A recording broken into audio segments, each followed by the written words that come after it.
Assalamualaikum warahmatullahi wabarakatuh. Alhamdulillah, tidak pernah berhenti kita memuji Sang Pencipta Allah dengan harapan tentu segala kebutuhan kita akan dipenuhi olehnya.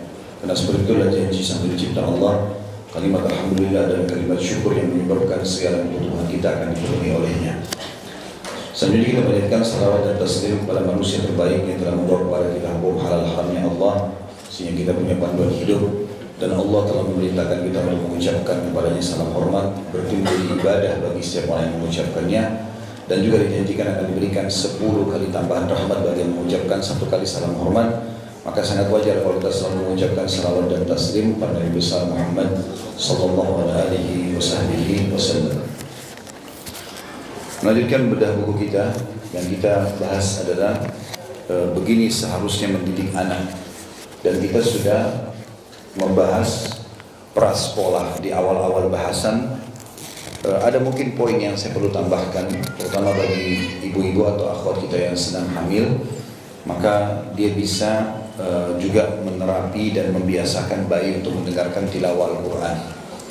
Tentu kalau menggunakan handphone supaya tidak terjadi hal-hal yang tidak diinginkan dari sinyalnya, maka bisa di offline kan, kemudian diputarkan tilawah yang sudah di-download sebelumnya.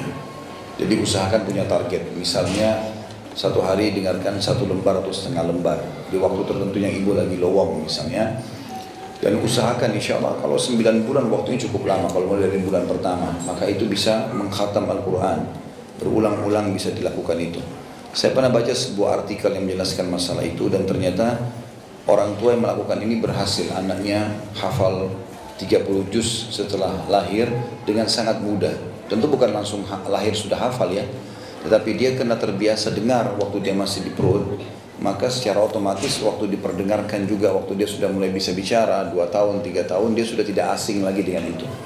Maka Allah subhanahu wa ta'ala berkahi dengan Allah jadikan dia bisa menghafal Al-Quran. Begitu juga yang harus diperhatikan dalam masalah ini adalah tidak boleh ada makanan dan minuman yang haram yang masuk ya. Apapun itu, ibu harus hati-hati sekali. Ingatkan kepada suami agar datangkan rezeki yang halal saja. Tidak boleh ada yang haram, karena ini berbahaya. Kapan sedikit ada yang haram masuk, maka bisa mengganggu pendidikan anak itu nanti ke depannya. Karena harta haram ini membuat berubahnya warna atau raut wajah, berubahnya postur tubuh, atau bisa kita bahasakan dengan cacat dan segala macam hal. Ini juga termasuk pengaruh daripada uang haram yang masuk, dari riba, dari manipulasi, dari korupsi dan segala macam hal. Itu juga termasuk hal mendasar yang dilakukan. Kemudian yang ketiga, jangan malas beribadah. Bagi ibu-ibu yang sedang hamil, ya harusnya lebih giat beribadah ya, jangan malah diikutin rasa malasnya. Tetap bergerak, beraktivitas. Tentu yang ditinggalkan adalah hal-hal yang berat, seperti mengangkat benda-benda berat mungkin ya, atau seringnya melakukan perjalanan yang sangat jauh di usia hamil muda, mungkin ini yang dihindari. Tapi kalau beraktivitas ibadah, sholat, segala macam, baca Quran, maka itu sangat bagus ya. Karena janin itu ada di dalam perutnya ibu. Apa yang ibu baca, apa yang ibu dengar juga bisa terdengar dan oleh si bayi tadi. Itu kurang lebih tambahan dari poin yang sebelumnya. Maka kita sekarang masuk ke lanjutan selanjutnya. Kalau dia sudah mulai lahir dan mulai besar ya, dan prasekolah, sebelum masuk sekolah, maka jangan luput untuk mengajarkan kepada mereka rukun Islam dan rukun iman. Tentu kita tidak mungkin mengajarkan kepada anak-anak kita kedua rukun mulia ini kecuali kita sudah memahaminya terlebih dahulu. Jadi kita pun harus paham. Kita sudah tahu sama-sama apa yang disebut dengan rukun iman dan Islam ini, atau rukun Islam dan rukun iman ini. Kata penulis sini, saya bacakan dulu. Wahai para pendidik, ajarilah anakmu tentang tingkatan agamamu yang 3, Islam, iman, dan ihsan. Sementara poin pertama Islam adalah bersaksi bahwasanya tidak ada Tuhan yang berhak disembah kecuali Allah, dan Muhammad adalah utusan Allah, menegakkan sholat, membayar zakat, puasa yang pada bulan Ramadan, dan menunaikan haji ke Baitullah bagi yang merasa mampu atau yang punya kemampuan. Jadi ini mulai dengan cara suruh mereka hafal dan ucapkan. Jadi dari awal-awal dia bicara, ajarkan dia. Rukun Islam ada 5, ajarkan, biar dia ucapkan. Syahadat, walaupun kita masih belum mengucapkan, misalnya kalau dia masih terbata-bata, kita masih belum yakin, dia belum bisa menyebutkan lengkap asyhadu an la ilaha illallah wahdahu la syarika lahu wa asyhadu anna muhammadan abduhu wa rasuluh, kita bilang saja 2 kalimat syahadat. mendirikan sholat, menunaikan zakat, puasa Ramadan, haji bagi yang mampu. Jadi ringkaskan saja. Itu terus kita tanamkan supaya mereka hafal. Setelah itu nanti kalau sudah masuk masa-masa di mana mereka sudah bisa membedakan, mencerna, biasanya ini umur 4 tahun, ya 4 tahun ini sudah bisa, 3-4 tahun ini sudah bisa masuk, 2 tahun lebih biasanya ajarkan dulu poin-poinnya. Kalau sudah masuk 4 tahun, saya melihat perkembangan anak-anak yang Allah amanahkan kepada saya ini, maka saya lihat 4 tahun ini sudah bisa kita berikan rincian. Rukun Islam yang pertama itu begini, Rukun Islam kedua itu ini, dan seterusnya kita mulai rincikan.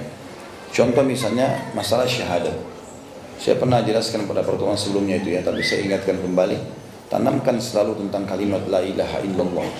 Tidak boleh sama sekali luput masalah ini. Dengan cara semua yang Bapak Ibu perintahkan buat anak-anak dan yang ibu dan bapak larang, sampaikan kalau itu Allah yang memerintahkan untuk melarangnya. Makanya kita pun harus menerapkan syariat. Misal sholat karena Allah yang suruh, ya. Jangan begini dan begitu karena Allah yang larang, ya. Saya kita bilang jangan berbohong, jangan ini, jangan itu, tapi kita langsung hubungkan Allah yang melarang. Itu penanaman tauhid namanya. Nanti kalau kita sudah biasakan kalimat Allah ini terucapkan, Allah yang larang, Allah yang perintahkan, maka itu akan terus terbawa sampai dia meninggal insya Allah. Saya lihat anak-anak saya begitu, saya didikkan mereka, Allah larang loh, nggak boleh. Allah gini. Jadi kadang-kadang si kakak ngomong sama adiknya selalu, Allah nggak boleh, Allah larang loh, Allah gini. Jadi dia bawa namanya Tuhan Allah Subhanahu Wa Taala. Nah, ini satu positif, hal yang positif sekali. Itu hal yang mendasar dalam menanam kalimat tauhid. Lebih jauh daripada itu, Bapak Ibu bisa bekali diri dengan poin-poin yang berhubungan dengan apa yang saya paparkan pada pertemuan sebelumnya. Terlalu banyak contoh-contoh rasional, pendapat-pendapat para ulama bahwasanya memang tidak ada Tuhan selain Allah Subhanahu Wa Taala. Karena kalau kita datangkan semua selain Allah, siapapun itu selain Allah yang disembah, seperti patung, seperti pohon, apa saja, semua itu yang disembah selain Allah, maka tidak akan pernah bisa mendatangkan manfaat dan mudarat kepada siapapun. Ya, seperti patung-patung, pohon, batu, jimat, air, segala macam yang dianggap ada dewanya, penjaga laut. Ini semua adalah dongeng, omong kosong yang tidak ada sama sekali. Maka harus kita luruskan masalah ini. Nah, saya juga sudah titik beratkan supaya tidak terpengaruh anak-anak, jangan biarkan mereka menonton sesuatu yang akhirnya merusak akidah dasar fitrahnya mereka. Dia tonton misalnya kartun, sering ada kartun dari Jepang tuh. Kartun nanti digambarkan manusia batu ada di atas langit, kemudian marah dan seterusnya. Maka ini berbahaya sekali. Berarti yang dia tangkap di atas langit itu manusia batu yang keras dan kasar.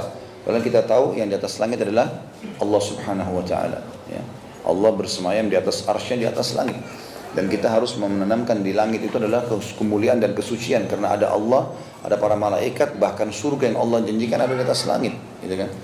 Sebagaimana dijelaskan di dalam ayat Al-Quran tentang masalah Sidratul Muntaha, dan Allah mengatakan indaha jannatul ma'wa.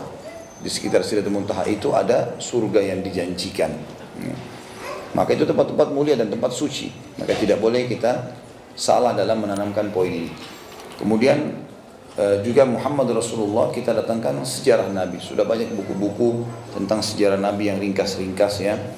Sudah cukup banyak sekarang dan sudah Masya Allah bahkan gambarnya sudah banyak mengikuti pendapat-pendapat ulama yang menekankan jangan melanggar sunnah. Seperti bagian wajah dihilangkan, jadi cuma bulat saja wajahnya, tidak ada mata, tidak ada hidung, tidak ada mulut, supaya dia tidak sempurna dan boleh menggunakan karikatur yang seperti itu. Tapi kalau sudah sempurna kan ada larangan. Contoh saja, lalu kita bacakanlah sejarah Nabi Muhammad SAW itu secara umum supaya dia tahu, buat dia cinta kepada Allah dan Rasulnya. Ya, kemudian kita pindah setelah itu bertahap, setelah dia mulai faham itu ya, kita mulai pindah ke mendirikan sholat. Dan ajarkan tata cara sholatnya, bacaannya, puji pada saat dia sholat, gitu kan. Bagi bapak-bapak yang biasa sholat berjamaah di masjid pun, yang wajibnya, maka sunnahnya usahakan sholat di rumah, sunnahnya. Karena kata Nabi SAW, jangan kalian jadikan rumah kalian sebagai kuburan. Kata ulama hadits maksudnya pakailah sholat sunnah, sehingga anak-anak lihat, gitu kan. Kalau kita sering sholat di dekat anak-anak, dia akan lihat, dia akan ikut gerakan. Saya selalu lakukan itu, saya lihat anak-anak ikut semua. Walaupun kadang-kadang dia masih bercanda adik kakak karena masih kecil, tapi dia sudah tahu gerakan-gerakannya. Ajarkan bacaan-bacaannya. Sebutkan kalau itu adalah kewajiban dari Allah Subhanahu Wa Taala. Jangan tunggu dia balik. Jadi sebelum balik itu dia sudah sangat mapan, sehingga pada saat balik dia sudah tahu kewajiban yang harus dia lakukan. Kemudian juga jelaskan masalah zakat ya. Secara umum kita menjelaskan dengan cara praktek biasanya kalau zakat. Kalau saya pribadi misalnya, biasakan mereka memberi dulu. Jadi kalau kasih makanan misalnya, suruh kakak berikan kepada adik, suruh adik berikan kepada kakak, saling berbagi. Kalau ada anak-anak ke masjid, ada kotak amal, beri uang mereka supaya mereka bersedekah ya, supaya mereka tahu itu, mengeluarkan, terbiasa mengeluarkan itu. Jadi kita aplikasi zakatnya, kalau kita bilang uang orang kaya dikasih ke orang miskin juga bisa, tapi yang lebih tepat adalah kita praktekin lapangan. Karena khusus masa ini kan mengeluarkan harta, maka kita latih dia untuk biasa memberi. Dan itu subhanallah, syaitan dari kecil sudah menanamkan sifat bakhil, sifat pelit, sehingga dia tidak mau mengeluarkan. Biasanya ada sifat defense-nya manusia. Begitu adiknya mau makan, saya pernah temukan di salah satu kasus anak saya ambil belajar. Jadi kalau ada makanan enak, biasanya si kakak karena merasa paling tua, maka dia pun mendominasi makanan tersebut. Karena kadang di mulutnya belum habis, dia udah ambil lagi, karena takut kehabisan, gitu kan. Maka ini tidak bisa kita salahkan karena fitrah anak-anak ya. Tapi akhirnya saya tanamkan itu, saya pegang tangannya, nggak boleh nak. Semua punya hak untuk makan. Habiskan dulu di mulut, baru kemudian ambil yang lain. Terus kemudian kita bagi. Ini piring si kakak 2 potong tempe misalnya, si adik juga 2, si ini 2. Kalau kehabisan dan mau, minta sama adiknya. Kalau adiknya memberi, baru dia boleh terima. Kalau tidak, tidak. Jadi di makanan pun bisa kita berikan pendidikan kepada anak-anak. Karena kalau tidak, nanti kita biarkan saja, maka mereka bisa muncul egoisnya gitu. Dan sampai sekarang alhamdulillah anak-anak saya itu saling pamit, adik sama kakak. Walau masih kecil-kecil mereka pamit untuk ambil pinjam barang. Bisa nggak pinjam ini? Bisa nggak pinjam ini? Oh berbagi. Ya, ini aku berbagi nih biar dapat pahala. Adiknya juga menyambut, adiknya juga bisa kadang-kadang begitu. Jadi sudah tertanam, dan itu kalau dibiasakan menjadi sebuah pola hidup, maka akan terbawa insya Allah sampai dia meninggal dunia. Itu juga dengan puasa Ramadan, kayak sekarang menjelang puasa Ramadan, biasakan mereka puasa. Dan tidak usah khawatir, jangan bilang anak saya nggak tahan, kesian biar puasa setengah hari. Nggak, biarin aja puasa. Sampai dia sudah nggak tahan, baru kita buka puasain dia, nggak apa-apa. Tapi jangan kasih pemahaman dia, bahwasanya kamu bisa puasa setengah hari nak. Karena pernah ada di satu majelis kami, ada satu anak, dia bilang, Ustaz, saya selama ini puasa setengah hari. Berarti boleh kan puasa setengah hari itu? Mungkin penanaman orang tuanya itu. Dia fahamnya bukan seperti kita, meringankan dia, apalagi kalau kita tidak jelaskan. Dia fahamnya bahwasanya puasa setengah hari itu boleh. Jadi boleh setengah hari, boleh 1 hari. Jangan pemahaman ini muncul. Dan jangan kita merasa prihatin dengan anak selama dia mau, biarkan saja. Karena memang tujuan puasa menahan lapar dan haus. Wajar itu. Nanti kalau buka puasa, baru ajak. Kemudian support, kasih hadiah, kasih apa, segala macam.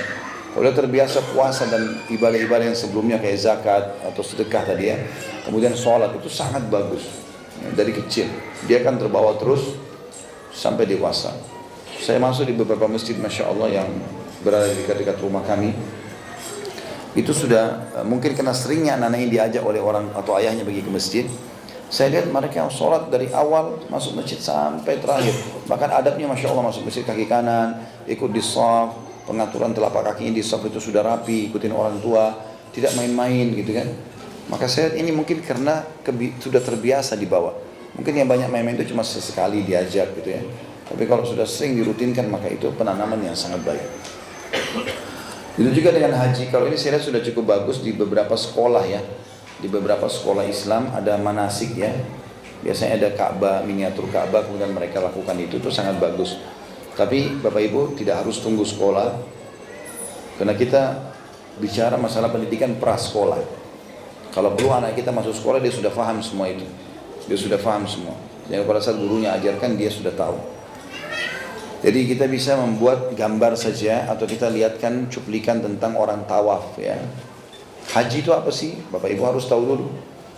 Ada 6 rukun haji, yani ihram, niat, ihram, tawaf, kemudian sa'i, tahallul, cukur rambut, dan hadir di Arafah yang kelima, dan yang keenam cukur rambut atau tahallul. Itu rukun-rukun dasarnya haji misalnya. Terus kita jelaskan. Sekarang ini cuplikan di YouTube cukup banyak. Kita mau jelaskan masalah ihram, kita tulis saja tata cara pemakaian ihram atau ihram yang dipakai bagi jemaah untuk jemaah haji atau umrah.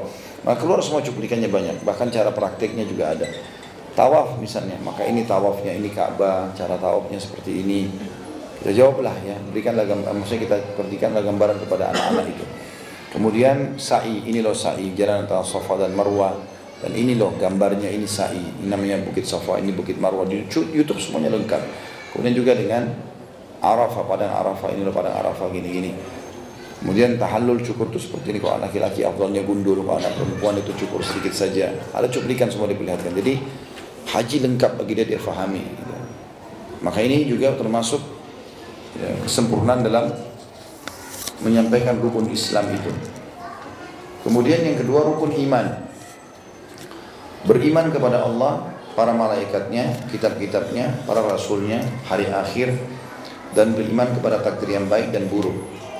Ini tadi beriman kepada Allah, rukun iman yang pertama mirip dengan potongan pertama dari rukun Islam. Syahadat bahwasanya tidak Tuhan yang berhak disembah kecuali Allah. Keterangannya membawa kepada keimanan kepada Allah Subhanahu wa taala. Dan para malaikat-malaikatnya, tentu juga Bapak Ibu harus belajar sendiri tentang masalah itu baru bisa menjelaskan ya. Karena malaikat termasuk makhluk gaib bagi kita. Tidak nampak tapi kita bisa rasakan keberadaannya. Dan sudah saya jelaskan, contoh keberadaan malaikat adalah adanya bisikan-bisikan untuk melakukan ketaatan. Semua bisikan yang menolak ketaatan, mengajak kepada kemaksiatan dari syaitan. Itu disampaikan oleh Nabi SAW di dalam sebuah hadis yang sahih tentang orang kalau terkaget di malam hari. Kata Nabi SAW, kalau kalian terkaget di malam hari, maka pendamping dari malaikat akan mengatakan, sholatlah, ibadahlah. Biasanya kita bangun tengah malam terus tiba-tiba ada keinginan mau sholat, itu bisikan dari malaikat. Dan kalau ada bisikan mengatakan tidurlah, malam masih panjang, itu dari syaitan. Allahu a'lam, Bapak Ibu biasa ikuti yang mana. Tapi yang jelas ini ada bukti kalau keberadaan mereka. Makanya kita lihat orang miskin, kalau ada yang mengatakan sedekahlah, bantulah, itu dari malaikat. Ada yang mengatakan sudahlah nggak usah, ini masih kuat, itu dari syaitan. Semua yang menyuruh kita untuk berbuat baik dari malaikat, semua yang melarang kita berbuat buruk, menyuruh kita berbuat buruk atau menolak kebaikan itu dari syaitan. Kemudian juga perlu disampaikan nama-nama para malaikat, terutama pemimpinnya seperti Jibril, Mikail dan Israfil. Ya. Karena orang-orang Yahudi menanamkan di dalam pemikiran anak-anaknya itu benci kepada malaikat Jibril. Jadi Jibril subhanallah, Yahudi ini bukan cuma membenci kita orang Islam, tapi membenci malaikat yang bahkan dia tidak pernah lihat.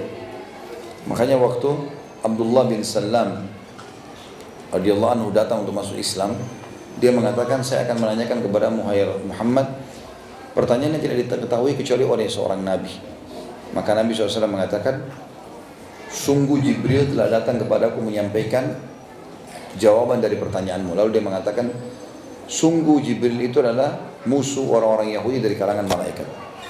Jadi mereka pun membenci malaikat. Maka kita tanamkan kepada mereka cinta kepada para malaikat, karena mereka adalah makhluk-makhluk Allah yang mulia.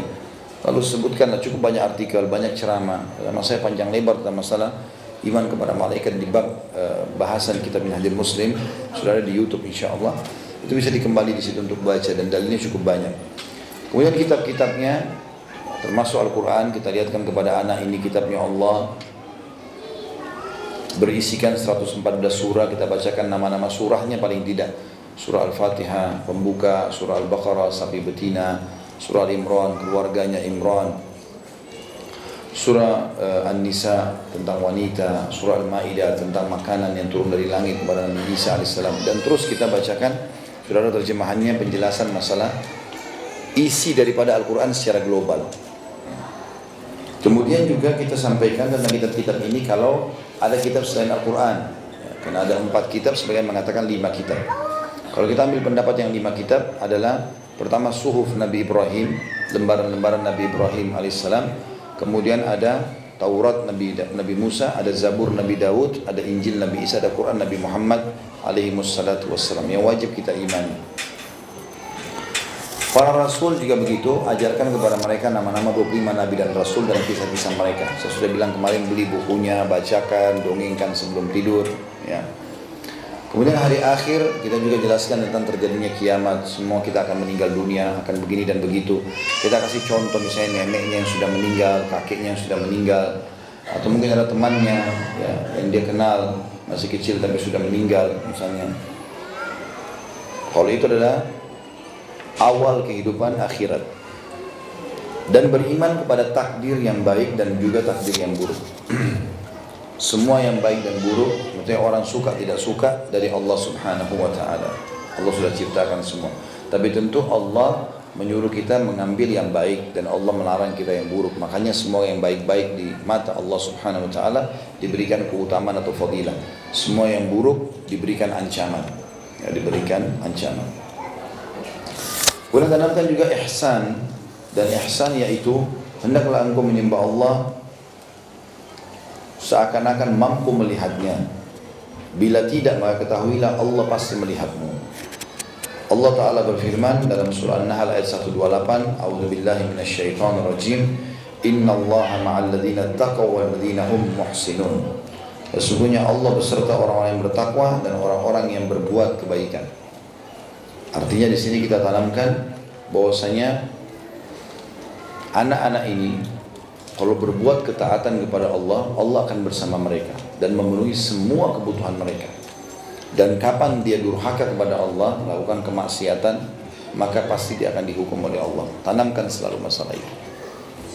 Ya, saya lihat salah satu cara yang dipakai oleh istri saya, dia mengatakan pada anak-anak, nanti kalau berbuat ini masuk neraka loh. Terus ada cuplikan rupanya, pernah dilihatkan semacam ceramah. Ceramah itu berbicara tentang masalah neraka. Saya tidak ingat itu ada cuplikan ya, kalau tidak salah dalam bahasa Arab, tapi ada terjemahan bahasa Indonesia. Cuman ada seperti gambar belakang itu api yang sedang membakar kayu bakar atau apa. Dan itu sudah cukup membuat anak kecil takut ya. Maka dia kalau lihat itu dia tutup mukanya sambil mengatakan, aku tidak mau masuk neraka ya. Maka penanaman tentang takut ini penting tentang api neraka supaya dia tidak melanggar. Begitu juga dengan kalau berbuat baik maka dia akan masuk surga. Tentu surga tidak ada yang digambarkan ya, tapi bisa diperlihatkan taman-taman yang terindah di dunia, bangunan-bangunan yang termewah, dan kita mengatakan ini adalah miniaturnya surga. Karena di surga akan jauh lebih baik daripada ini, hanya dengan menjadi orang baik saja. Selalu saya ingatkan, jangan wariskan keburukan yang telah menimpa kita. Kalau dulu hamil di luar nikah, jangan sekarang anak-anak juga harus begitu. Kalau dulu tidak bisa ngaji, jangan sampai anak sekarang juga tidak bisa ngaji. Kalau dulu pakai jilbabnya baru sadar di umur 30 tahun atau 35 tahun, anak-anak sekarang dari kecil sudah tahu. Seterusnya semua ibadah seperti itu. Dikatakan oleh beliau di sini, kalimat la ilaha illallah adalah tali yang sangat kuat karena artinya tidak ada Tuhan yang berhak disembah kecuali Allah. Para rasul dan nabi telah mendidik putra-putri mereka di atas landasan itu. Begitu juga mereka yang memperhatikan keselamatan akidah. Begitu juga mereka yang memperhatikan keselamatan akidah anak-anak mereka. Sebagaimana Allah SWT berfirman tentang Nabi Ibrahim AS dalam surah Al-Baqarah ayat 132. A'udzu billahi minasyaitonir rajim. Wassa biha Ibrahimu banihi wa Yaqubu ya baniya innallaha astafa lakumuddin fala tamutunna illa wa antum muslimun. Dan Ibrahim mewasiatkan ucapan itu kepada anak-anaknya. Jadi di sini bagaimana Ibrahim AS mengingatkan anak-anaknya. Demikian pula Yakub, cucunya Nabi Ibrahim AS, karena anak Nabi Ibrahim namanya Ishak, anaknya Ishak adalah Yakub. Sama-sama mewasiatkan kepada anak-anak mereka. Apa yang mereka wasiatkan? Wahai anak-anakku, sesungguhnya Allah telah memilih agama ini untuk kalian, maka janganlah kalian mati kecuali dalam keadaan muslim. Al-Baqarah 132. Begitu pula Nabi SAW sangat memperhatikan secara serius tentang pendidikan anak-anak, baik yang berkaitan dengan akhlak, adab, dan juga nilai kebesaran atau nilai kebenaran. Saya ulangi, begitu juga Nabi SAW sangat memperhatikan secara serius tentang pendidikan anak-anak, baik yang berkaitan dengan akhlak, adab, dan nilai kebenaran, sehingga mewajibkan kepada setiap orang tua agar memberi biaya untuk pendidikan tersebut. Nabi Muhammad SAW telah berwasiat kepada Mu'adz radhiyallahu anhu, berilah nafkah anakmu dari harta bendamu dan jangan angkat tongkatmu ke tubuh mereka untuk mendidik, serta ajaklah mereka untuk takut kepada Allah. Ini wasiat Nabi SAW kepada Mu'adz bin Jabal radhiyallahu anhu, dan ini hadis tentunya diriwayatkan Imam Ahmad di jilid 5 halaman 238 dan Imam Bukhari sebutkan dalam Adab Mufrad nomor 18 dari Abu Darda radhiyallahu anhu. Wasiat Nabi SAW ini sangat mahal tentunya bagi orang tua. Bagi orang tua yang merasa memang anak-anaknya adalah aset amal jariyah buat dia. Kata Nabi SAW, berilah nafkah anakmu dari harta bendamu. Artinya cari, usahakan kau bisa mendapatkan uang untuk membiayai anak-anakmu. Dan itu sedekah yang sangat besar pahalanya. Kemudian yang kedua, jangan angkat tongkatmu ke tubuh mereka untuk mendidik. Jangan dipukul. Dan ini maksudnya adalah jangan pukul yang membuat dia benci kepada orang tuanya. Saya subhanallah kadang-kadang tidak tahu tega benar ada orang tua yang mukul-mukul anak itu ya. Kemarin juga begitu, saya sempat lewat mau pergi ke salah satu taklim hari Rabu kemarin. Jalan ada seorang ibu, anaknya masih kecil di pinggir jalan. Anak ini kalau saya lihat mungkin masih 3 tahun barangkali. Entah anak itu mau apa. Ibu itu pegang dompet di pinggir jalan, terus kemudian ditampar anaknya dengan dompet itu. Saya lewat, hati ini rasanya miris sekali. Kenapa kok harus dipukul? Apa yang dia minta? Minta beli permen? Minta beli sesuatu? Apa ruginya kalau kita mengatakan tidak, nanti aja nak, atau misalnya kalau itu berbahaya, atau kita belikan dia. Nah, uang yang kita keluarkan adalah sedekah yang sangat besar. Jangan biasakan mukul ini. Memukul itu membuat anak benci sama kita. Belum terlihat sekarang. Begitu mereka besar, mereka akan selalu menjauh dari orang tuanya. Pakai lisan supaya anak-anak itu punya percaya diri. Saya ambil pelajaran dari ayah saya, subhanallah, beliau tidak pernah mukul anaknya. Nasihatnya dengan lisan. Mungkin memang butuh waktu proses dalam perubahan, sama. Tapi lisan sama dengan pukulan, tapi lisan itu lebih menyentuh karena dia tidak menyakiti fisik. Nasihat yang baik, kuping mendengarkan, maka hati merenungi. Tapi kalau mukul, setelah pukul baru kita berikan nasihat, maka pukulan sudah cukup menjadi tameng yang sangat besar untuk melindungi atau menolak nasihat itu. Pukulan ini berbahaya. Makanya sabda Nabi SAW pun yang berbunyi, ajar anak kalian sholat di umur 7 tahun, pukullah mereka di umur 10 tahun. Artinya pukulan yang tidak berbekas. Sebagian ulama bahkan memberikan isyarat kan dengan kayu siwak saja. Siwak itu kecil sekali, dipukul tangannya misalnya. Jadi nggak boleh pukul yang keras-keras ini. Sampai kadang ada anaknya luka-luka, ada yang patah tulang, ada yang ini dan itu. Na'udzubillah, ini mana perasaannya? Makanya bagi laki-laki sini diingatkan oleh Allah Subhanahu wa taala, oleh Nabi sallallahu alaihi wasallam, tazawwadul waludul walud. Ini juga singgungan bagi para akhwat wanita. Karena kata Nabi SAW, menikahlah kalian. Cari perempuan-perempuan itu yang 2 sifatnya. Al-walud dan wadud.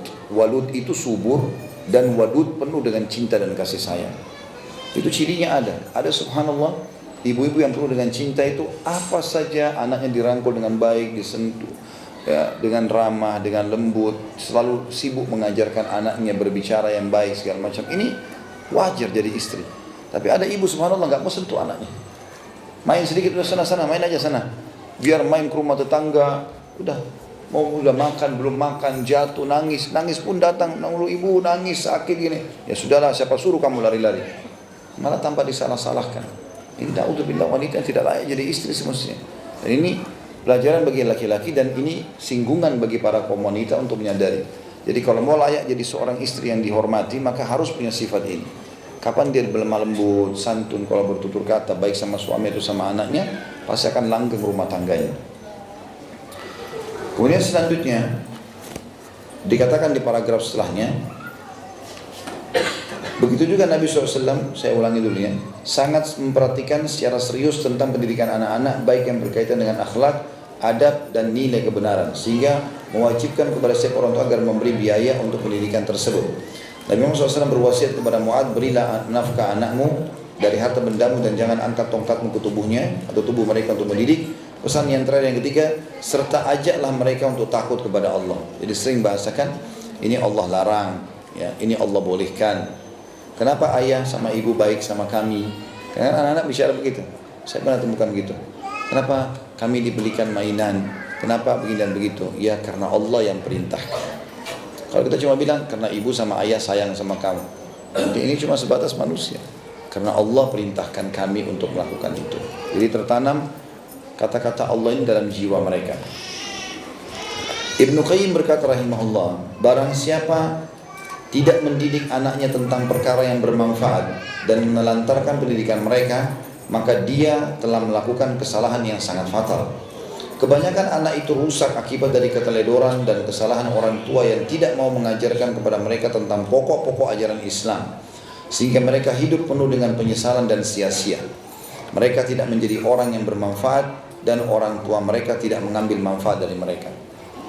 Ingat ya, anak-anak itu seperti lembaran kertas putih. Apa yang Bapak Ibu tanamkan hari ini, isi di lembaran itu, itulah yang dia bawa sampai dia tua. Kita tanamkan kebaikan, maka dia jadi baik, akan jadi amal soleh buat kita. Kita tanamkan keburukan, kebencian, kekerasan, ya, maka akan tertanam itu menjadi lembaran hidup dia, dan itu akan dia bawa dan akan jadi dosa jariah buat kita. Maka harus dipahami masalah ini. Mengkhayal Bapak Ibu sekalian, kita ingin anak kita menjadi seorang ulama, hafidh Quran, apalah ya, seorang tokoh masyarakat, tapi kita sendiri nggak pernah menyusun kurikulum untuk itu. Susun kurikulumnya, target anak kita mau jadi apa nih? Jadi spesialis ini misalnya, maka kita harus tahu apa nih tahapannya, kerangka fikirnya apa untuk sampai ke situ. Saya istri saya bercanda, saya mengatakan anak ini mau jadi dokter, saya bilang enggak, ini jadi ustaz. Anak ini gini, enggak, ini anak jadi ustaz. Saya enggak butuh, kalau saya secara pendidikan tentu ya, tentu Bapak Ibu punya hak masing-masing. Karena saya merasa agama harus saya tanamkan. Maka saya bilang tidak, semuanya jadi ustaz. Maka yang saya lakukan kerangka fikirnya adalah tahapan bagaimana membawa mereka ke situ. Pendidikan sekolah agama, selalu bicara masalah agama, situasi rumah adalah agama. Kalau saya pengajian, biasa saya ajak ke pengajian, mereka dengar. Jadi ada poin untuk ke sana, supaya memang kita ada hasil nanti. Tapi kalau kita mau anak kita baik, kita sendiri tidak pernah punya andil, sibuk dengan handphonenya sendiri. Nah, ini handphone subhanallah lebih disayang daripada anak kadang-kadang. Handphone ditaruh di bawah bantal, anak ditaruh di bawah ranjang. Nah iya, anak tidur di bawah, handphonenya di atas, terbalik ya. Anaknya harus di atas. Kadang-kadang anak itu sengaja cari masalah, karena dengan dia buat masalah, ibunya jadi bicara. Selama cuma dibilang, ibu mau apaan, mau makan, ya nanti didorong anaknya, sibuk dengan handphone, hanya komunikasi sama temannya, hanya karena mau ikuti perkembangan artis ini, berita itu. Gak ada gunanya buat dia. Pertanggung jawabannya dari depan Allah adalah anak ini. Dan bahkan kalau dia masuk ke zona-zona yang bukan hak dia, urusan dia, masalah politik lah, masalah ini segala macam, lalu dia berbicara sesuatu yang haram, ikut-ikutan masuk dalam grup itu dan segala macam, akhirnya dia masuk berbicara, ini berbahaya, ada tanggung jawabnya depan Allah di kiamat. Sudah terbengkalai anak-anak, juga dapat dosa dari lisannya yang berbicara atau tulisan yang berbicara sembarangan, menggibah orang, memfitnah orang dan segala macam hal. Maka harus digarisbawahi poin ini, jangan sampai kita telantarkan pendidikan mereka. Kata beliau, saya ulangi ya, barang siapa yang tidak mendidik anaknya tentang perkara-perkara yang bermanfaat dan menelantarkan pendidikan mereka, maka dia telah melakukan kesalahan yang sangat fatal. Kebanyakan anak itu rusak akibat keteledoran dan kesalahan orang tua yang tidak mau mengajarkan kepada mereka tentang pokok-pokok ajaran Islam, sehingga mereka hidup penuh dengan penyesalan dan sia-sia. Ya. Mereka tidak menjadi orang yang bermanfaat dan orang tua mereka tidak mengambil manfaat dari mereka. Ada begitu, ada kemarin ibu-ibu datang sambil nangis dia, habis pengajian tiba-tiba kasih saya kertas, lalu dia bilang, ini Ustaz tolong, mungkin bisa nasihati anak saya tidak pernah mau dengar dengan saya. Tapi saya bilang baiklah, saya ambil kertas tersebut, mungkin masalah keluhan, minta saya telepon kepada anaknya. Cuma tentu saya tidak bisa melakukan itu langsung, tiba-tiba telepon ke anaknya tidak kenal saya, terus tiba-tiba menasihati, itu tidak mungkin. Tapi saya ambil pelajaran dari sini, ibu ini akhirnya menyesal sekarang. Saya sangat yakin, kalau dari kecil dia penanaman prinsipnya bagus, pengenalan kepada Allah, tidak akan ada anak durhaka itu. Akan sangat baik itu. Ya, orang-orang tua yang panen anak-anaknya bakti itu karena memang dasarnya dia tanamkan itu. Karena apa yang kita tanam hari ini itu yang kita panen esok kan gitu. Maka harus paham masalah ini. Jangan cuma mengkhayal saja, ingin anak kita menjadi orang prestasi tapi tidak pernah ada penanaman arah ke sana atau poin-poin yang untuk bawa ke sana, untuk membawa ke sana. Sebagian mereka ada yang mencela anaknya atas sikap durhaka kepada orang tua, maka anak membalas, wahai bapakku, engkau menyia-nyiakanku pada masa kecil, maka pada masa dewasa aku mau mendurhakaimu, dan engkau telah menelantarkanku pada masa kecil, maka aku sekarang menelantarkanmu ketika kamu menginjak masa tua. Ini disebutkan oleh Ibnu Qayyim dalam buku beliau tentunya yang masyhur Tuhfatul Maulud bi Ahkamil Maulud. Jadi banyak orang tua tidak sadar ternyata durhakanya anaknya, lari dari rumah, segala macam, nikah lari, ya, apa saja, tidak pernah mau dengar dia, mencuri barang di rumah, itu cuma hasil dari apa yang dia tanamkan. Tidak adanya perhatian pada mereka akan seperti itu. Kita harus luangkan waktu untuk perhatian, ya. Ini penanaman-penanaman yang sangat baik akan membawa atau melahirkan mereka juga dewasa. Ada anak-anak subhanallah lebih tua dari umurnya biasa, karena orang tuanya begitu. Orang tuanya seperti itu, ya, membuat dia lebih dewasa daripada umurnya. Itu bagus sebenarnya. Jadi penanaman kata-katanya, orang tuanya memposisikan dia seperti sahabat, diajak ngomong seperti temannya. Maka anaknya pun jadi pintar ngomong, jadi tahu antam adab. Ini bagus daripada kerjanya cuma membengkalikan saja. Meskipun tanggung jawab pendidikan cukup besar, namun banyak orang yang teledor dan mengacuhkan, sehingga putra-putri mereka rusak dan hidup terlantar akibat menelantarkan pendidikan mereka. Tidak pernah menanyakan tentang kondisi dan keadaan mereka, dan tidak memberi pengarahan yang baik. Tapi setelah tampak kenakalan dan penyelewengan moral pada mereka, orang tua baru bereaksi dan mengeluh tentang hal itu. Ketika itu orang tua baru sadar bahwa sumber kenakalan dan kerusakan moral anak berasal dari orang tua itu sendiri. Seperti yang dikatakan oleh penyair, ia melempar anak ke dalam kolam dalam keadaan terikat, lalu mengatakan berhati-hatilah, jangan sampai kamu terkena air. Ada orang tua begitu, seperti orang ikat anaknya, lempar ke kolam. Hati-hati ya, sama aja. Sama saja dengan orang yang dia mau anak-anaknya hati-hati nanti tidak mencuri, tidak berzina, tidak berbuat kriminal, tapi tidak ada penanaman itu di rumah, maka tidak mungkin, ya. Memang harus luangkan waktu. Kalau Allah amanahkan anak, berarti harus ada waktu buat mereka, ya, kecuali orang yang Allah tidak kasih anak, itu beda lagi hukumnya. Dia tidak punya tanggung jawab sama sekali. Tapi kalau Allah kasih anak, maka dia harus tahu punya tanggung jawab di situ. Penanaman penting sekali, sering komunikasi, ya. Kemudian seringnya menanyakan kabar, seringnya membuatkan program-program dalam rumah atau program-program kegiatan seharian. Dan anak-anak itu harus dipadatkan, ya. Saya bilang sama istri saya, anak-anak ini harus dipadatkan jadwal. Mereka bukan seperti kita potensinya. Jadi mulai SD itu sampai SMA itu harus dipadatkan jadwal. Selesai sekolah formal itu harus langsung buatin jadwal lagi. Apalah tahfidz Quran lah. Kalau saya begitu, mereka pulang sekolah ikut tahfidz Quran, wajib, nggak bisa enggak. Itu saya wajibkan. Awal-awal kadang-kadang malas, bahkan anak-anak subhanallah, saya kadang-kadang lucu karena guru ngajinya yang saya panggil, itu kebetulan saya kenal imam masjid, itu sampai shouting ke saya, shouting, ini Ustaz, rupanya dia pura-pura ngantuk. Iya, shouting anak saya. Jadi sementara waktu awal-awal dia mengikut tahfidz Quran, jadi dia sengaja ngantuk, buat ngantuk gitu. Subhanallah, dibuat kayak rekayasa gitu. Terus saya bilang, gak usah pedulikan, tetap aja berjalan. Kemudian berikan janji kalau begitu. Misal, nanti habis mengaji ini akan diberikan permen, akan ini. Ternyata setelah dijanjikan, hilang ngantuknya. Tapi kita tidak boleh tinggal diam. Tetap aja kita harus, itu tantangannya, kita harus jalani itu. Bagaimana caranya kita bisa memberikan. Tentu saya tidak mengatakan sudah sempurna, ada banyak kekurangan. Tetapi juga sudah ada upaya, alhamdulillah, yang saya yakin Allah akan berkahi upaya itu dengan izin Allah subhanahu wa ta'ala. Walaupun salah satu anak, alhamdulillah sudah, yang Allah amanahkan sudah hafal 30 juz, tetapi dan saya menganggap masih terlambat karena dia hafal kelas 3 SMP, ya, dari pas masuk satu SMA. Tapi saya berpikir ini bagi saya masih terlambat, mesti dia tamat SD, ya, umur 12-13 tahun seperti para ulama yang zaman dulu. Tapi saya masih terus menggali metode untuk bisa menanamkan masalah itu.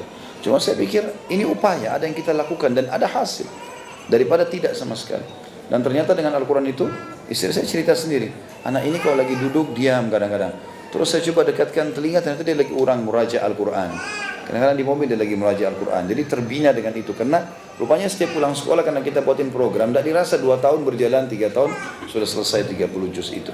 Adiknya bisa ikut, diajak sama dia. Akhirnya berentetan. Kalau kita berhasil di anak pertama, maka akan berhasil di anak yang lainnya. Seperti itu. Sekarang kita masuk ke masalah subjudul, fenomena penyebab dekadensi moral pada anak-anak. Teledor terhadap pendidikan anak mengakibatkan berbagai bentuk kerusakan dan tingkah laku negatif pada anak. Di antara beberapa faktor yang membuat kerusakan dan perilaku negatif pada anak-anak sebagai berikut. Yang pertama, anak tumbuh besar dididik dengan sifat pengecut, penakut, suka mengeluh dan gampang ketakutan. Ya, ini biasa orang tuanya yang bilang ya, jangan keluar ke belakang nanti ada momok. Apa itu momok? Setan. Gimana ada setan? Ya. Saya pernah dengar dari lisan istri saya, ya usah ucapkan, tidak boleh ucapkan itu. Saya tegur langsung. Itu nggak boleh. Mungkin karena kebiasaan juga dulu dia dari sebelumnya gitu kan. Tapi setelah nikah sama saya luruskan, tidak boleh. Tidak ada sifat takut bagi anak-anak. Mau jalan tengah malam, mau sendirian, tanamkan masalah itu. Jadi anak-anak biar jalan malam, biar keluar di samping harus berani. Kalau jalan sama saya sengaja gitu kan.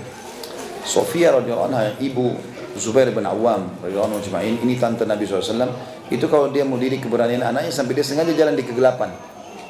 Jalan sama-sama. Kalau dia memang lebih tegas lagi ya. Kalau anaknya nangis ketakutan ditinggal sama dia. Dilihat dari jauh. Kadang-kadang dia seperti itu pendidikan Sofia. Sampai membuat Zubair bin Awam sifat beraninya itu kalau lagi pasukan berhadapan dengan muslim sama pasukan kafir. Pasukan semua di belakang, dia di depan pasukan musuh.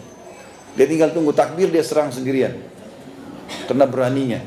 Sampai dia tuh menyerang musuh sendirian, diterobos sampai ke belakang pasukan, baru dia kembali lagi ke pasukan muslim. Melawan, banyak korbannya, banyak harta rampasan perang dibawa. Keberanian itu lahir gara-gara itu. Sampai orang pernah menghardik Sofia sambil mengatakan, Anda mendidik anak Anda terlalu tegas. Dia bilang, saya tidak ingin dia jadi pengecut.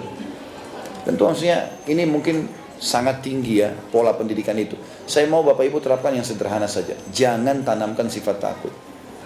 Dan mulai dari diri kita sendiri. Ini ibu-ibu ini, saya mau tanya, yang besar, yang lebih besar ibu-ibu atau kecoa ini? Loh benar, serius saya tanya. Kenapa ada yang takut sama kecoa? Enggak, takut biasanya. Bahasanya takut saya dengar. Baik. Emang kenapa kecoa naik ke badan? Kan tidak.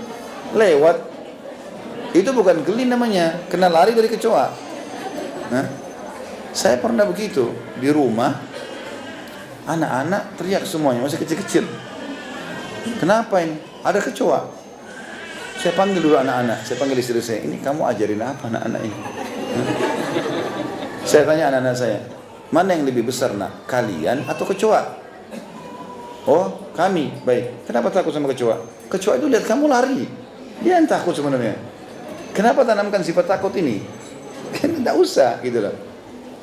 Kalau geli atau jijik atau apa ini, itu kalau ada kotoran, ada sesuatu, lewat saja, apa hubungannya? Sampai kadang-kadang ribut satu rumah hanya karena masalah itu. Apa itu? Itu kaki 1000. Apa sih? Kelabang, atau yang lebih kecil kadang-kadang. Kecil, itu kalau dipitas pakai tangan mati. Lari semua yang manusia yang besar-besarnya. Wah aneh benar ini. Nggak boleh ada penanaman ini. Tidak boleh takut, jalan saja. Karena ini sifat penakut, pengecut akan membuat nanti banyak bab-bab dalam syariat kita ditinggalkan. Terutama bab jihad. Akan jadi penakut luar biasa nanti. Ya, kalau dia sekarang takut sama kecoa yang kecil atau lintah yang kecil atau binatang yang kecil, maka manusia akan lebih ditakuti sama dia. Tunggulah pengecut, ini bukan sifat dalam Islam. Bahkan Nabi SAW berlindung dari sifat pengecut dan pelit. Ya. Jubun wal bukhl. Ya. Kemudian yang kedua, terbiasa hidup tidak teratur, judes dan selalu ingin menang sendiri, ingin menang dari yang lain. Dan hal itu dianggap suatu kehebatan anak. Jadi kalau anak ini misalnya bisa marah sama adik-adiknya, oh ini anak saya hebat. Enggak, itu enggak benar, luruskan. Ya, bukan dengan cara begitu. Karena marah dalam Islam hanya kalau terjadi pelanggaran agama. Kalau selain agama tidak ada apa-apa. Teknis lapangan tidak usah marah-marah, enggak perlu. Ini resep supaya tidak banyak ubannya, ya. Tidak banyak keriput. Orang kadang-kadang kalau sedikit-sedikit marah, ini marah. Ada orang terlanjur marah semua hidupnya, sehingga orang tidak tahu kapan orang ini senyum, gitu. Kapan orang ini baik, kapan orang ini bercanda, karena semuanya marah, gitu kan. Maka ini harus diubah polanya ini.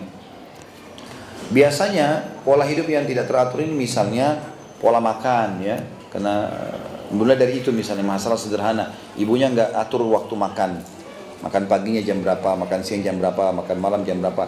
Atau boleh juga kita misalnya, kalau itu paling bagus buat anak-anak ya. Kalau kita dewasa terserah, kita bisa. Kalau saya justru kalau anak-anak, saya berharap anak-anak di rumah itu diaturkan jadwal makannya dengan menu makanannya apa. Sampai saya pernah belikan buku istri saya tentang menu-menu makanan buat bayi, buat anak-anak ini loh. Kalau kita dewasa nggak ada masalah, kita bisa jalankan sunnah Nabi yang lain. Kalau saya pribadi, saya selalu makan kapan saya lapar saja. Maka istri saya sudah tahu, kalau saya lapar saya minta makan, kalau enggak saya nggak makan. Jadi kadang-kadang saya dari sarapan pagi, udah masih kenyang sampai malam, ya udah besok aja saya makan. Tidak harus dipaksakan gitu loh. Tapi kalau anak-anak perlu diatur pola itu. Kemudian diatur sumber gizi yang tepat buat mereka. Kreatif untuk itu ya. Maka itu sangat bagus ya. Ini yang mulai dari hidup tidak teratur. Tidur juga begitu. Dibiasakan untuk tidur. Menggunakan handphone sebagai alat untuk bermain atau apa. Batasi waktunya, programnya. Kemudian juga judes ini karena seringnya sang ibu atau sang ayah selalu marah. Bukan pada tempatnya ya. Kalau marah pada tempatnya itu berbeda. Misalnya tadi saya bilang pelanggaran agama. Ya, misal seorang istri nusyud, membangkang. Nggak mau jalankan perintah agama. Lalu si ayah negur.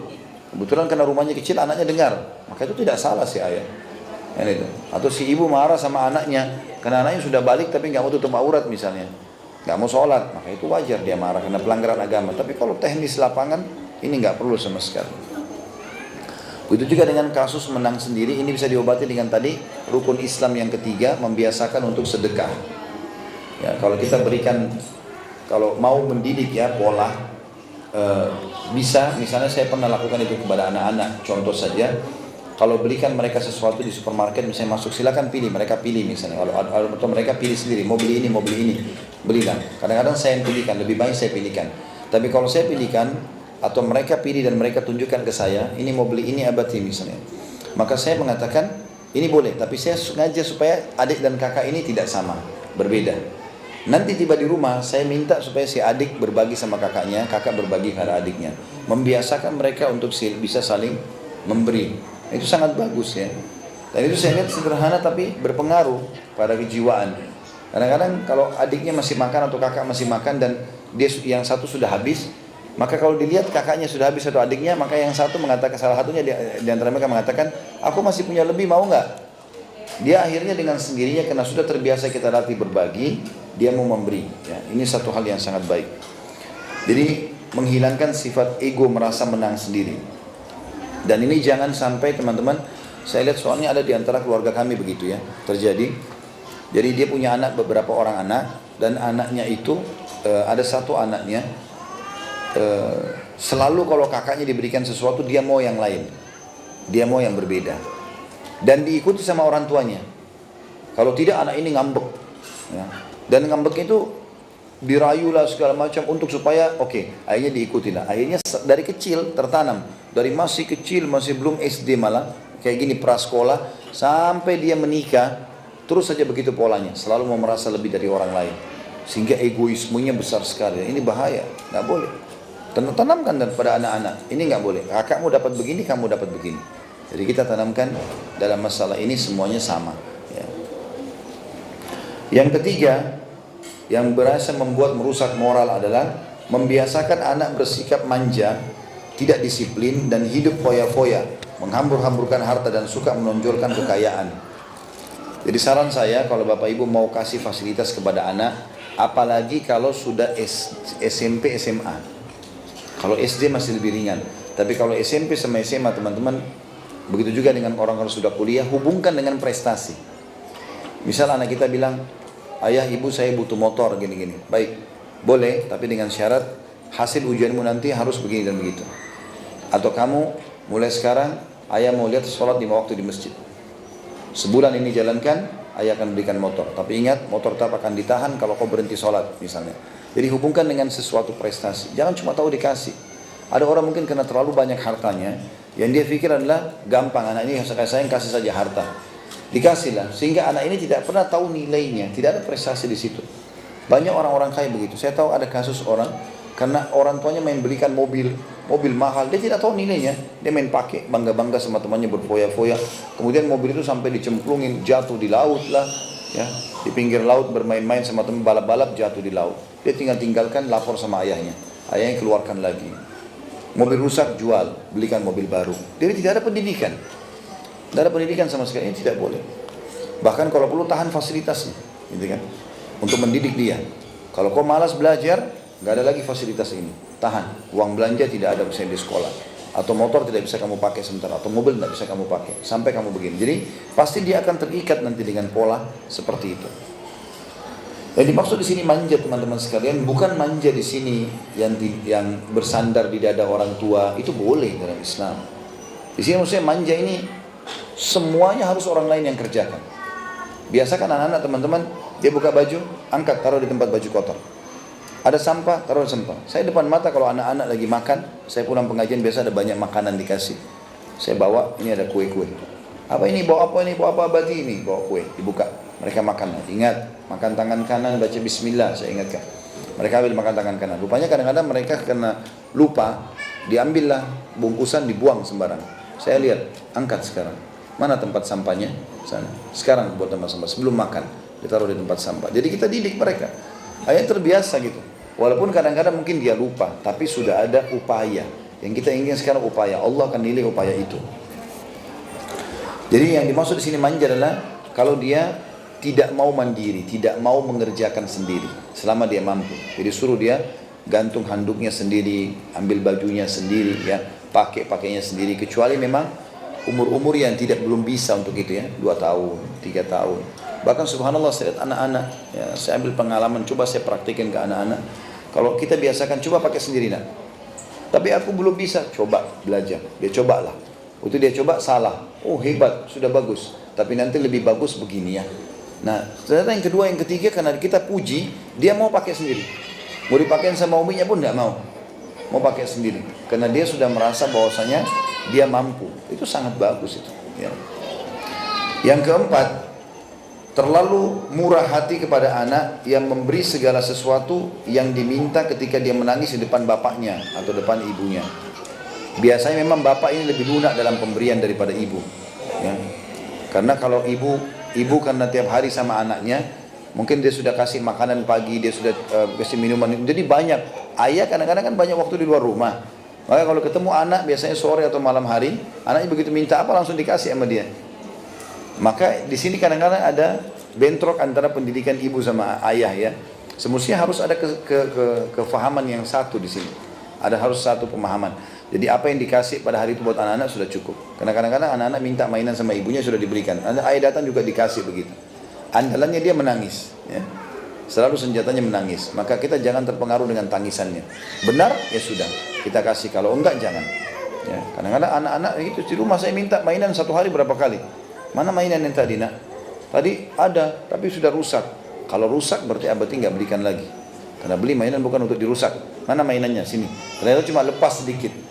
Kita perbaikin. Ini kan bisa, main dulu.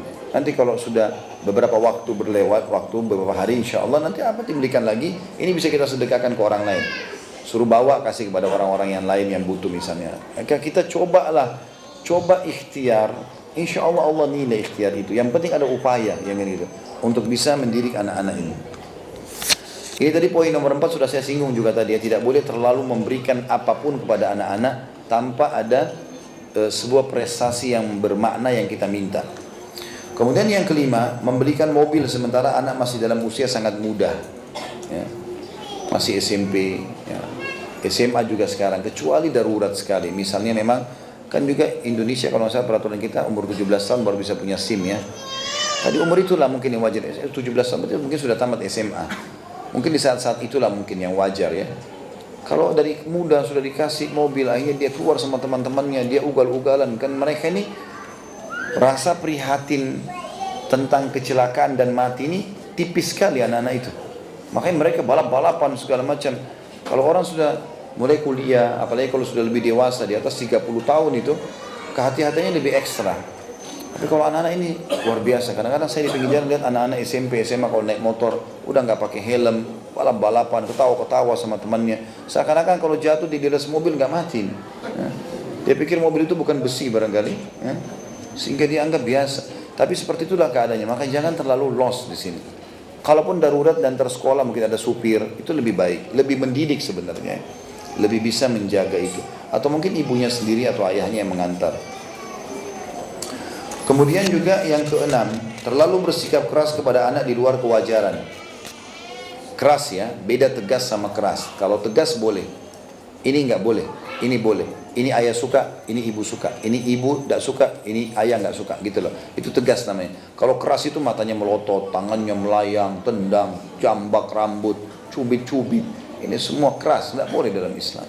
Ya, enggak boleh ini teman-teman. Saya sudah bilang tadi, ini mewariskan kebencian anak. hanya karena terpaksa dia sebagai anak, ini orang tuanya, gitu kan. Allah SWT kadang-kadang memberikan kepada kita pelajaran. Kadang-kadang dia sakit tengah malam, kadang-kadang dia menangis, kadang-kadang mungkin Allah lihatkan matanya merah karena nangis. Kita sebagai ibrah, Allah lihatkan mata kita gitu supaya kita tersentuh secara perasaan, gitu kan. Nggak boleh sama sekali kita melakukan seperti ini. Pernah di zaman Nabi SAW ada burung. Burung itu lewat di hadapan Nabi SAW. Rupanya ada satu sahabat mengambil anaknya burung itu. Dan burung ini berlalang sambil seperti sedang mencari anaknya. Kata Nabi SAW, siapa yang telah menyakiti hatinya ibu burung ini, kembalikan anaknya kepada ibunya. Burung Nabi suruh begitu, gitu kan? Apalagi manusia. Selanjutnya lalu dikatakan juga, yang ketujuh terlalu pelit terhadap anak. Jadi tadi ada larangan untuk terlalu los, ada juga sekarang larangan terlalu pelit, terlalu perhitungan. Semua juga apa yang anak minta nggak boleh semua. Ya, kita boleh hidup sederhana teman-teman, tapi nggak boleh pelit. Boleh sederhana. Ada orang karena terkurung dengan bahasa sederhana tapi akhirnya masuk ke bab pelit. Ya nggak boleh itu. Udah kita sederhana aja. Orang tuanya mampu, tapi anaknya pakai baju koyak-koyak, robek bajunya. Kenapa ini? Umi atau mama ini sudah robek bajunya, masih bisa dipakai nggak apa-apa. Kalau dia sendiri beli baju baru terus, gitu kan. Ini kan tidak boleh semua. Makanya termasuk juga poin yang harus digarisbawahi tentunya tentang masalah tidak boleh terlalu pelit terhadap anak. Allahu a'lam. Ya, begitu saja. Mudah-mudahan bermanfaat dan insya Allah di Ramadan tetap berjalan pengajian seperti biasa. Subhanakallahumma bihamdika, asyhadu an la ilaha illa anta astaghfiruka wa atubu ilaik. Assalamualaikum warahmatullahi wabarakatuh.